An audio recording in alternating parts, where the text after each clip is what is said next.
नमस्कार। आपके साथ मैं अंजलि, मेरे साथ है मेरी साथी स्वर्णिमा। हमारे खास प्रोग्राम मीडिया स्कैन में आप सभी का बेहद स्वागत है। यहाँ हम मुख्य समाचार पत्रों के बीच आप सभी के साथ खबरें साझा करते हैं और उन खबरों का विश्लेषण करते हैं। तो चलिए स्वर्णिमा, हम खबरों की ओर रुख करते हैं जी। जिनमें हमारी खबरों का पहला पड़ाव होता है विंध्य की खबरों की ओर। तो विंध्य की खबरों पे बात करेंगे तो कल एक बेहद दर्दनाक खबर सामने आ रही है सुहागी पहाड़ से स्वर्णिमा, जहां मंदिर जा रहे थे कुछ यात्री जो थे ट्रैक्टर में, 1-2 दर्जन लोग थे, वो ट्रैक्टर में सवार थे और वो सुहागी पहाड़ में ट्रैक्टर अचानक पलट गया, जिससे 2 दर्जन से ज़्यादा लोग दुर्घटना का शिकार हो गए हैं। और बताया जा रहा कि भगवान का आशीर्वाद मिला, एक ही परिवार की मन्नत पूरी हो गई। मतलब कहा जा रहा कि एक ही परिवार की मन्नत पूरी हो गई। परिवार के लोग इतना उत्साहित हुए कि बिना हाथ के चालक को लेकर, बिना हाथ का जो ट्रैक्टर चालक था उसको लेकर गए थे अपनी मन्नत पूरी करवाने के लिए। और उसमें उतरने के साथ ट्रैक्टर में सवार होकर मन्नत उतारने निकल पड़े। मंदिर में पहुंचने से पहले ही हादसे का शिकार हो गए। घटना सुहागी पहाड़ में रविवार की सुबह तकरीबन 9 बजे की बताई जा रही है, जिसमें 25 लोग सवार थे, लेकिन इस ट्रैक्टर का चालक बिना हाथ का था, लिहाजा ड्राइवर से ट्रैक्टर चलाना बहुत मुश्किल हो रहा था। इस वजह से ट्रैक्टर पलट गया और श्रद्धालु हादसे का शिकार हो गए हैं। अभी बताया जा रहा है कि जानकारी के मुताबिक इस घटना में जो दर्जन भर लोग घायल हैं, उनमें से कुछ लोग गंभीर स्थिति में हैं तो कुछ लोग नॉर्मल हैं, जिनका एसजीएमएच में उपचार चल रहा है। एक स्वर्णिमा, एक और बात करेंगे, आंकड़ों की बात आ रही है तो सड़क हादसे में एक दिन और हमने बताया था कि इतने इतने लोग पूरे प्रदेश में करके बताया था। आज हम बता रहे हैं कि रीवा जिले में कितने हैं। तो एक गत वर्ष की भांति अगर हम बताते हैं तो सड़क हादसे में 1269 लोग घायल हुए हैं। चिंताजनक, 11 माह में 1282 सड़क दुर्घटनाओं में 400 लोगों की मौत हो चुकी है। आधा सैकड़ा जिंदगी भर के लिए अपाहिज हो गए हैं। और जिले में 11 माह में सड़क हादसों में 9 सैकड़ा लोग निगल ली है, मतलब जो जाने गई हैं वो सैकड़ों की जानें निगल गई हैं। गत वर्ष का बताया जा रहा है कि सड़क हादसे में वृद्धि दर काफ़ी हुई है। बड़ी संख्या में लोग घायल होकर जिंदगी भर के लिए अपाहिज बैठे हैं तो कुछ लोग हादसे का शिकार हो चुके हैं। इस तरह से इसमें और बताया जा रहा है कि जिले में किस किस तरह सबसे ज़्यादा घटनाएं कहाँ कहाँ हुई है वो भी बताया जा रहा है। इनमें से रामनई, रायपुर, करचुलियान, बेलवा, पैकान, मनगवा, बाईपास, गगेव, कलवारी, गढ़, कटरा, सुहागी पहाड़ स्वर्णिमा हम लोग हमेशा सुनते हैं। अभी कुछ दिनों पहले ही एक और घटना सामने आई थी कि बस आपस में टकरा गई थी तो एक्सीडेंट हुआ था। आज एक फिर हादसा हुआ है। तो कहीं ना कहीं सुहागी पहाड़ एक दुर्घटना का केंद्र बनता जा रहा है। जी अंजलि, अब हम रुख करते हैं हमारी अगली खबर की। ये एक्सीडेंट से जुड़ी कुछ बड़ी खबरें थी, साथ में हमने आंकड़े भी बताए। बात करते हैं सैनिटेशन से लेकर स्वच्छता को लेकर खबर है। जिस तरह से हम देखते हैं शहर में हमारे, हम रोज आते जाते हैं, सैनिटेशन एक बड़ी समस्या है। बिल्कुल। वहीं यहाँ दिया हुआ है कि छोटी दरगाह जो है शहर में, रीवा शहर में, उसके नज़दीक इतनी गंदगी है, दुर्गंध की वजह से लोगों का आना जाना मुहाल हो गया है। मुख्य बाजार के पीछे से निकलने वाला शॉर्टकट रास्ता है ये, जो पूरी तरीके से बदहाल है। अब यहाँ पर बताया जा रहा है कि यहाँ वाहनों की पार्किंग होती है, साथ ही में यहाँ दुकानदारी भी काफ़ी प्रभावित हो रही है और यहाँ पर सुअरों का एक तरीके से डेरा रहता है, तो कई ज़्यादा बीमारियों का भी खतरा बना रहता है। बताया जा रहा है कि बीते दिनों बारिश होने की वजह से स्थिति और ज़्यादा खराब हो गई है। जो यहाँ आसपास एकत्रित गंदगी थी, अब उससे, बारिश के कारण उससे और भी ज़्यादा बदबू आने लगी। अब यहाँ पर बताया जा रहा है कि इस मार्ग में ही लोग खुले में कचरा फेंक देते हैं। हम देख रहे हैं कि जिस तरह से स्वच्छ भारत अभियान के अंतर्गत कचरा गाड़ी लगी हुई है, लेकिन फिर भी लोग उसमें कचरा ना फेंक कर एक तरीके से खुले मैदानों में कचरा फेंक देते हैं, जिस वजह से ये दिक्कत होती है। अब इस जगह का उपयोग लोग यूरिनल के रूप में करने लग गए हैं। यहीं पर एक और खबर है, जहां अस्पताल में खुला हुआ चैम्बर और गंदगी का आलम है, लेकिन ध्यान नहीं दिया जा रहा है। संजय गांधी अस्पताल का ये मामला है, जहां साफ सफाई की व्यवस्था, हमने भी कई बार जब हम रिपोर्टिंग के लिए जाते हैं तो सफाई की स्थिति बिल्कुल अच्छी नहीं है। फिर चाहे वॉशरूम हो या कोई अन्य जगह, अन्य जो भी डिपार्टमेंट्स हैं, वहाँ पर सफाई का ध्यान नहीं रखा जाता है। लाखों रुपए की लागत लगती है, खर्च, जो सफाई है उसके लिए लाखों रुपए खर्च किए जाते हैं, लेकिन उसके बाद भी यहाँ पर बताया जा रहा है कि गंदगी में कोई भी अंकुश नहीं लगाया जा रहा है। बिल्कुल स्वर्णिमा, जैसा आपने बताया कि संजय गांधी अस्पताल पूरे विंध्य क्षेत्र का वो माना गया है एक सबसे बड़ा अस्पताल है। वहाँ गंदगी का तो आलम, कभी स्वास्थ्य सुविधाएं भी वहाँ मुहैया नहीं कराई जा रही। यहीं पे अब हम बात करेंगे स्वर्णिमा स्वास्थ्य को लेकर ही, सुपर स्पेशलिटी। सुपर स्पेशलिटी एक अपने विंध्य क्षेत्र के लिए वो आया था कि बहुत बड़ा सुविधा का केंद्र बन रहा है जहां हर तरह के इलाज होते थे। लेकिन अब एक बड़ी चीज़ सामने आ रही है कि सुपर स्पेशलिटी में हार्ट सर्जरी सुविधा बंद है और मरीज जो हैं वो परेशान हो रहे हैं। इसमें ये था कि श्याम साहब मेडिकल कॉलेज, जो कॉलेज के स्टूडेंट्स थे और भी सारे लोग थे, सुपर स्पेशलिटी में इनके ट्रीटमेंट के लिए जाते थे और ट्रीटमेंट अच्छा देते भी थे। कहीं ना कहीं कुछ दिन तक सुपर स्पेशलिटी का रिजल्ट भी अच्छा आया है। लेकिन अब इसमें ये खबरें सामने आ रही हैं कि यहाँ हार्ट सर्जरी की जो समस्या थी लोगों को, वो हार्ट सर्जरी नहीं हो रही है। तो जो विंध्य क्षेत्र के जो मरीज हैं वो दूसरे शहरों की ओर जा रहे हैं और दूसरे शहर जाकर अपना ट्रीटमेंट करवा रहे हैं। लेकिन यहाँ पे जब सारी सुविधाएं होने के बाद ऐसी समस्याएं होती हैं तो एक बड़ा सवाल उठता है कि हार्ट से जुड़ी सर्जरी सुपर स्पेशलिटी में होती थी, लेकिन अचानक ऐसे क्या मामले हुए कि जिसमें ये बंद हो गया। विशेषज्ञ चिकित्सक ही कर सकते हैं और रीवा मेडिकल कॉलेज में जनरल एनेस्थीसिया विशेषज्ञ हैं, लेकिन कार्डियक एनेस्थेसियोलॉजिस्ट ही नहीं है। बताया जा रहा है कि डॉक्टर्स बता रहे हैं जो वहाँ के कि हर चीज़ के जो विशेषज्ञ होते हैं वही ये सर्जरी कर सकते हैं, लेकिन इनके तो विशेषज्ञ ही नहीं है, तो कहाँ से सर्जरी होगी। इस कारण open heart surgery, valve replacement, bypass surgery, बच्चों में हार्ट से जुड़ी समस्याओं का भी समाधान नहीं हो पा रहा है। विंध्य में बच्चों के दिल में छेद से जुड़ी बीमारी बड़ी संख्या में आ रही है।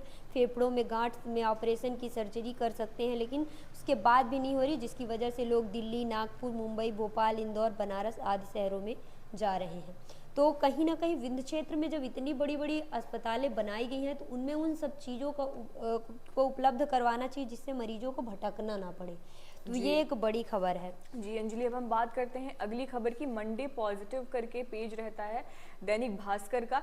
इसमें बताया जा रहा है कि हमने जैसे देखा, हमने स्टोरी भी करी थी गुलाब की खेती, फिर इस तरह से हमने अन्य चीज़ें भी देखी। अब यहाँ पर खेती को लेकर ही एक अगली खबर है जहाँ परंपरागत खेती से हो रहा था घाटा, तो पैटर्न बदलकर उन्होंने पपीता की खेती करी है और अब हर साल 8 लाख से अधिक का फायदा हो रहा है। दुर्गा शंकर मिश्रा नाम है इनका।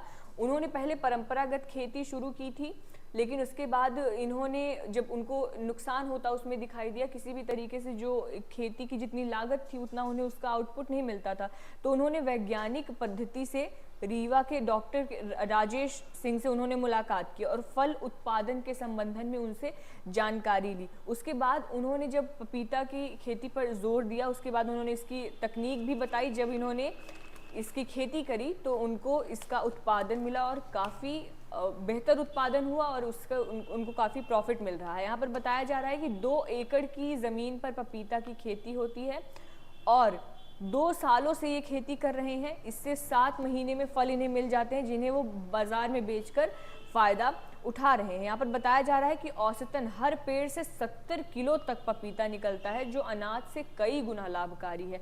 ताइवान की वैरायटी है। इसमें बताया जा रहा है कि ज़मीन पर जो इन्होंने पपीते लगा रखे हैं वो ताइवान की वैरायटी है। महाराष्ट्र जलगांव से इस पेड़ को वो लाते हैं और यहाँ अपने खेत में लगाते हैं। धीरे धीरे वो खुद पेड़ों का उत्पादन कर रहे हैं ताकि दूसरी जो नर्सरीज हैं उस पर उन्हें निर्भर ना रहना पड़े और पूरी तरीके से आत्मनिर्भर रह सके। इसके साथ ही बताया जा रहा है कि अन्य जो लोग हैं, कई दर्जन लोगों का ये एक तरीके से फायदे का स्रोत बना हुआ है, क्योंकि इससे वो रोजगार भी कहीं ना कहीं जनरेट कर रहे हैं। बिल्कुल स्वर्णिमा, एक और खबर है रविशंकर करके, उसको भी हम लोग बताएंगे। जी हम बात कर लेते हैं। रविशंकर जी एक महान संगीतकार थे। सतना, ये यहाँ पर जो हमारा मैहर है वहाँ के, इनको बताया जा रहा है कि यहाँ से इन्होंने शास्त्रीय संगीत की शिक्षा ली थी। जो अलाउद्दीन खां है, जो मैहर घराना जो संगीत था उसके एक महान प्रोपोनेंट थे, तो उनसे इन्होंने संगीत लिया था। उनकी आज 11वीं पुण्यतिथि है, उसको लेकर इसमें एक विशेष आया हुआ है जिसमें इनके बारे में कुछ जानकारी दी हुई है कि बनारस के एक बंगाली ब्राह्मण परिवार में ये 1920 7 अप्रैल को ये जन्मे थे और साथ ही में ये एक ऑर्केस्ट्रा बैंड में, उदय शंकर जी का ऑर्केस्ट्रा बैंड था, उसमें महज एक डांसर थे। लेकिन बाद में ये इन्होंने चेंज किया, इनकी जो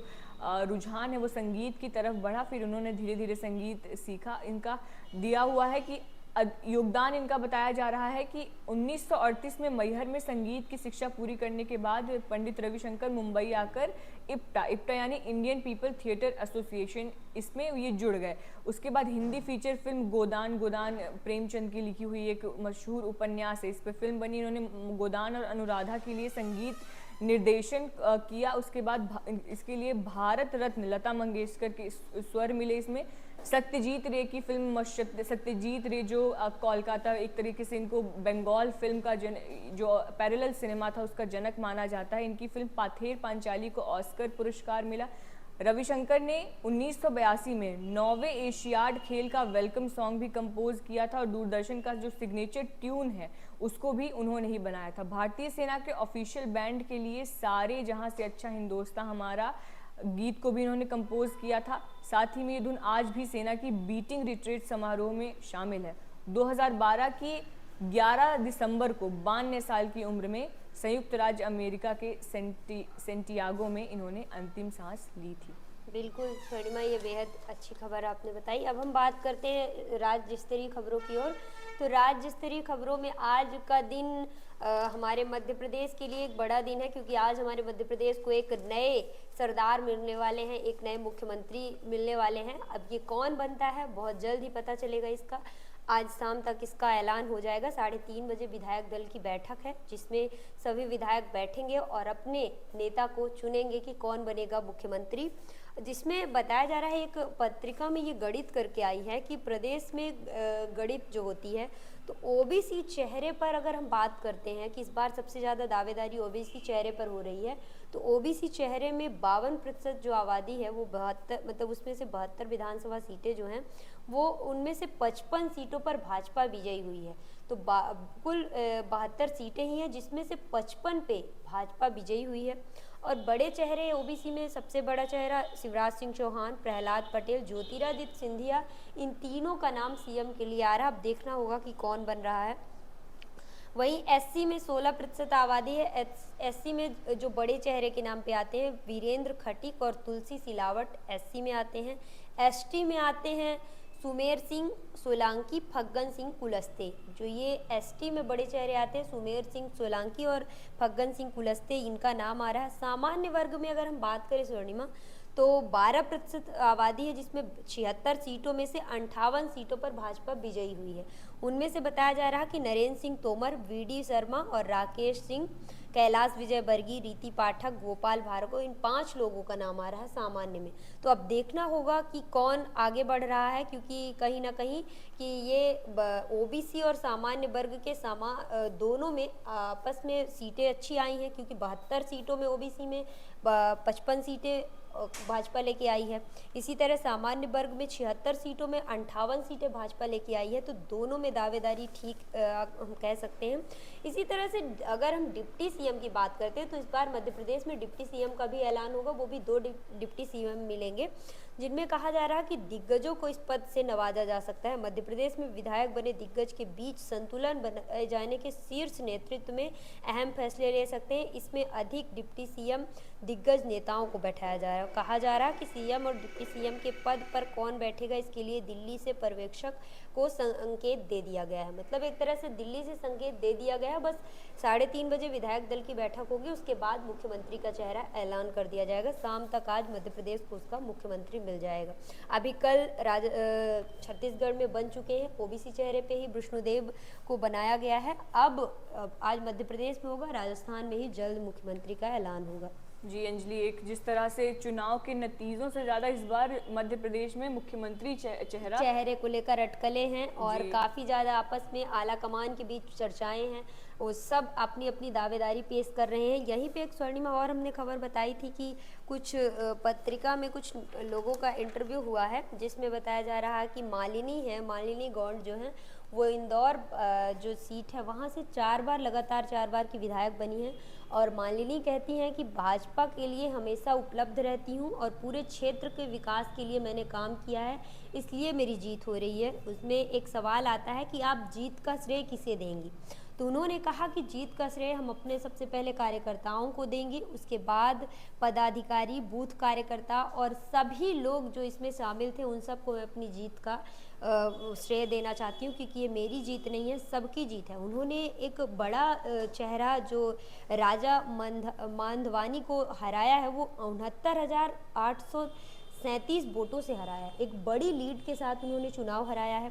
तो वो भी अपने आप में एक बात करें। उनसे लोग पूछ रहे हैं कि क्या आप सीएम का चेहरा बन सकती हैं, तो उन्होंने कहा नहीं, पार्टी का जो निर्णय होगा हमें वो स्वीकार है। इसी तरह से एक और गोविंदपुरा की प्रतिनिधि रही, मंत्री बनना चाह रही हैं। इनका वो है कि मंत्री, क्या आपको मंत्री का मौका मिलेगा, इनसे पूछा जा रहा। जिन्होंने कहा कि जनता की इच्छा है तो मैं मंत्री पद के लिए शपथ लेकर विधानसभा में बैठी हूँ। और कृष्णा, उन्होंने कहा कि जो जनता का निर्णय होगा मंत्री पद के लिए, अभी तो मैं बैठी हूँ, इस बार फिर से अगर जनता कहती है तो मैं फिर बैठूंगी। जी, तो अब हम बढ़ते अपनी हमारी राष्ट्रीय खबरों की ओर। तो एनसीआरबी की रिपोर्ट जो है वो कई खुलासे करती है। अब एनसीआरबी की यही रिपोर्ट है जो बता रही है कि पिछले साल सबसे ज़्यादा जो एसिड अटैक हुए हैं वो बेंगलुरु के महिलाओं पर हुए हैं। एक आईटी हब माना जाता है बेंगलुरु, एक तरीके से जॉब्स के लिए एक जॉब कैपिटल शहर है, साथ ही में एक काफ़ी एजुकेटेड शहर माना जाता है। उसके बाद भी इस तरह की घटना यहाँ पर हो रही है। यहाँ बताया जा रहा है कि नई रिपोर्ट के मुताबिक देश में पिछले साल सबसे ज़्यादा एसिड अटैक महिलाओं पर बेंगलुरु में हुए हैं। 2022 में बेंगलुरु में सबसे ज़्यादा 6 एसिड अटैक हुए, जिनमें से पुलिस ने 6 मामले दर्ज किए। इस लिस्ट में दूसरा नाम दिल्ली का है, जहां 5 महिलाएं इसका शिकार हुई हैं। आंकड़ों के मुताबिक एनसीआरबी ने करीब 19 बड़े शहरों की लिस्ट जारी करी है, जिसमें बेंगलुरु दिल्ली के बाद तीसरे नंबर पर अहमदाबाद है, जहां 5 ऐसे मामले दर्ज किए गए हैं। यानी सबसे पहले बेंगलुरु, फिर दिल्ली, फिर अहमदाबाद। बिल्कुल स्वर्णिमा, इसके डेटा से ये भी पता चला है कि दिल्ली में पिछले साल सबसे ज़्यादा 7 बार एसिड हमले का प्रयास किया गया था। इसके बाद बेंगलुरु में पिछले साल 3 मामले दर्ज किए गए थे प्रयास के। हैदराबाद और अहमदाबाद में 2022 में हमले के प्रयास के 2 ऐसे मामले, दोनों जगह से 2-2 मामले प्रकाश में आए थे। बिल्कुल। अब हम बात करते हैं एक और खबर, हम लोग रोज इस टाइम पे बता रहे हैं कि कांग्रेस के राज्यसभा सांसद जो धीरज साहू हैं, उनके यहाँ ईडी का छापा पड़ा हुआ है, जिसमें अब पिछले 4 से 5 दिन से नोटों की गिनती हो रही है। तो अब तक पत्रिका में बताया गया है कि 500 करोड़ से अधिक हो सकती है उनके यहाँ जो पैसों की संख्या वो है, वो बता रहा 500 करोड़ हो सकती है। और 5वें दिन भी गिनती जारी है। सबसे बड़ी बात कि इसमें 5 से 6 मशीनें ख़राब हो चुकी हैं इन गिनती में, और अभी भी कुछ कमरों की जो वो है अलमारियां हैं वो खुली नहीं हैं। और ईडी के जो उनके ठिकाने हैं वो अलग अलग राज्यों में हैं, और कम से कम 10 से 12 ठिकाने उन्होंने बनाए थे। और 50 से ज़्यादा कर्मचारी जो है उनकी जो ये गिनती में लगे हुए हैं, लेकिन उसके बावजूद भी पैसे अभी ख़त्म नहीं हुए हैं, गिनती लगातार जारी है। मशीनों की मरम्मत हो रही है, उसके बाद फिर काउंटिंग चालू होगी, और मैकेनिक भी वहाँ मौजूद हैं। और जो यहाँ पे शाह हैं, केंद्रीय गृह मंत्री अमित शाह बोल रहे हैं कि कांग्रेस चुप है क्योंकि भ्रष्टाचार उसका स्वभाव है। जदयू, राजद, द्रमुक और सपा सभी चुप हैं। जांच एजेंसियों के दुरुपयोग संबंधी उनका दुष्प्रचार डर से भाग रहा है, और ये जनता से लूटा हुआ पैसा ये जरूर निकलेगा, उन्होंने इस चीज़ को बोला है। और इसमें बताया जा रहा कि बालागीर में जो छापे से बरामद राशि की मशीनों की गिनती करते बैंक कर्मचारी हैं वो थके हुए हैं, अभी गिनती नहीं हो पा रही है।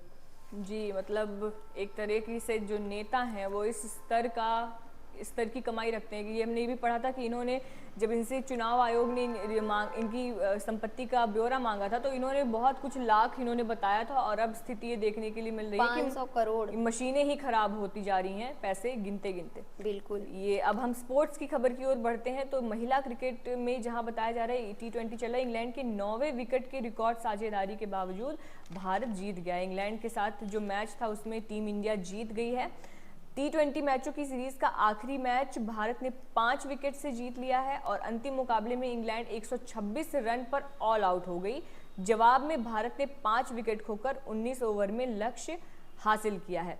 यहाँ पर ये भी बताया जा रहा है कि जो रविवार को वानखेड़े में ये मुकाबले में इंग्लैंड की टीम पहले इसने टॉस जीता, उसके बाद शुरुआत खराब रही, फिर टीम ने 76 रन पर 8 विकेट गंवा दिए। लेकिन फिर इसके बाद कप्तान हीथर नाइट ने 52 और चार्ली डीन ने 16 रन बनाए। 9वें विकेट के लिए 50 रन जोड़कर टीम को कहीं ना कहीं एक ठीक ठाक स्कोर तक पहुंचा दिया। फुल मेंबर महिला टीमों के बीच हुए किसी T20 मुकाबले में इस विकेट के लिए सबसे बड़ी साझेदारी है ये।